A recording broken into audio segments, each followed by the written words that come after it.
Hello friends, फिर से एक नए ब्लॉग में आप लोगों का स्वागत है। आज सुबह का मौसम एकदम साफ था, ठंडी ठंडी हवा चल रही थी और सामने आसमान में ऐसी लालिमा छाई थी कि देखकर ही लग रहा था आज धूप बढ़िया निकलने वाली है। वर्कआउट करने के बाद नल से पानी भरा और रॉट में गर्म पानी होने के लिए रख दिया और फिर लगभग 5:50 पर सूर्यदेव ने भी दर्शन दे दिए। लालिमा के बीच सूरज की किरणें निकली तो सुबह की वाइब्स ही नेक्स्ट लेवल की थी। फिर बच्चों को कोलगेट ब्रूश देकर दंत मंजन कराया। उसके बाद पहले सिर पर पानी डाला, फिर शैम्पू लगाया और बच्चे को नहला दिया। नहलवाने के बाद बच्चे को यूनिफॉर्म पहनाकर उसके सर के बाल बनाए। बारी थी बच्चों को नाश्ता कराने की। बच्चों ने सेव और दूध के साथ नाश्ता किया। फिर बच्चे स्कूल के लिए निकल गए। मौसम साफ था तो बल्लूदा के साथ उन्हें रास्ते में छोड़कर हैंड ओवर कर दिया। माँ ने घर के अंदर दिया जलाकर भगवान की आरती की। बाहर तुलसी माता को दिया जलाया। दिया जलाकर जल चढ़ाया। सूर्यदेव को भी जल चढ़ाया। यही तो हमारी सुबह की असली खूबसूरती है। धूप अच्छी तरह से निकल आई थी तो मसूर की दाल और गेहूं को धूप में डाल दिया ताकि अच्छी तरह सूख जाए। इन कामों के बाद अब थी बारी कपड़े धोने की, तो वॉशिंग मशीन में कपड़े डाले। कपड़े धुलकर तैयार हुए तो फिर पूरे घर के बरामदे से लेकर छत की रेलिंग तक कपड़े ही कपड़े नजर आने लगे। बस उम्मीद यही थी कि आज दिन भर ऐसी ही अच्छी धूप बनी रहे। कपड़े धुल जाने के बाद अब बारी थी वॉशिंग मशीन को साफ करने की।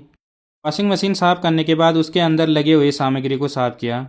काम करते करते हल्की सी थकान भी होगी, लेकिन माँ की डाइट से कोई समझौता नहीं। माँ की दवाई चल रही है, इसलिए उसकी सेहत का खास ध्यान रखना बहुत ज़रूरी है।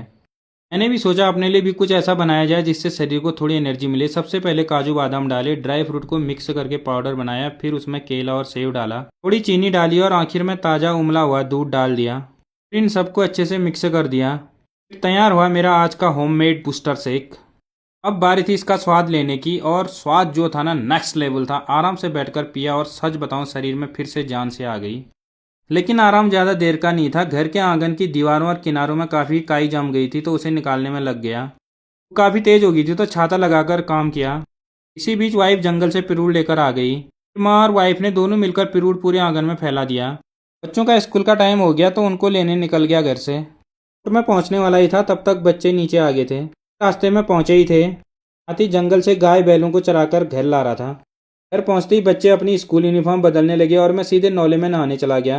पहाड़ का इतना ठंडा पानी और ऊपर से गर्मी का मौसम। आने के बाद पानी पिया। यहीं कृष्णा भतीजा भी नहाकर अपने कपड़े धो रहा था। घर आकर दोपहर का खाना खाया। आज खाने में जोली बात था। खाने के बाद आराम करने का टाइम नहीं था, सीधे छत पर गया। पहले गमलों में उगी घास निकाली और फिर पूरी छत में झाड़ू लगाकर साफ कर दिया। के बाद दूसरी छत की बारी थी। पहले गमलों की घास निकाली, फिर चारों तरफ की काई साफ की और पूरा एरिया साफ कर दिया। काम करते करते शाम होगी, फिर छत पर थोड़ा वॉक करने चला गया। ऐसी सी खूबसूरत शाम और ठंडी हवा के साथ आज के ब्लॉग को यहीं खत्म करता हूँ। मिलते हैं अगले ब्लॉग में, तब तक के लिए बाय बाय।